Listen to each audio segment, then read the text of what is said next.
Columnist, self-published author of Opinions in Review 2023 and founder of youth-led organization All Inclusive TT, Jarrel de Matas, says using his work as a forum to implement change and to empower youths is his main focus. He says his experience while studying abroad has opened him up to a wealth of knowledge which he intends to impart on home soil. Jarrel, who says he has been reading for almost his entire life, recounts how his journey in literature and the arts began. I was always an avid reader. I would read without knowing that I was reading. I'd be holding newspapers upside down as a baby. So I'm told. And I think it has revealed itself in like my passion and just my attraction towards literature. It started with Shakespeare really, because we would be drilled in that in school. But I sort of always held on to that passion for reading and subsequent love of writing. And that really gave me an avenue to explore my own thoughts, but also think about like things beyond me, things in society. And it just made me more curious about the world. And from that, I just kept going on to the next thing, like what is the next thing my writing can do beyond just like academia, and that got me into column writing for the newspaper. Jarrel notes there are countless issues plaguing society and the youth at large. For this reason, he believes it is crucial to use his voice to speak out against injustices.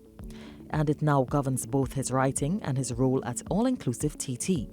Among the issues most prominent in his work are bullying and cyberbullying, mental health, and the lack of role models for young persons. Identifying role models that we can look up to and finding mentors. I think that has a real pivotal role. And I think perhaps that's one reason why a lot of the youth may feel disenfranchised with the current state of things.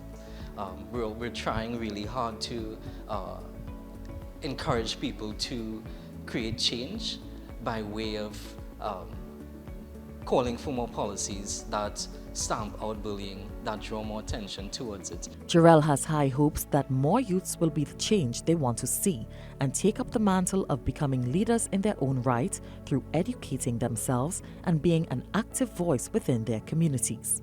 If you can't find a mentor, like you can be one for yourself. So that in that way, it requires a sort of an ideological shift in the way that we think, like not really learning to rely on others if you're finding like it just doesn't exist, right? Or it's difficult to find. Finding your own voice, essentially, as I have done in some way with my book, but also holding people accountable, like community leaders, for example, being vocal about those, writing for the newspaper. You don't have to write a column, you can write letters to the editor and you get your voice out. Jarrel maintains that reading and writing still hold a critical place in today's digital age, which is pervasively influenced by technology.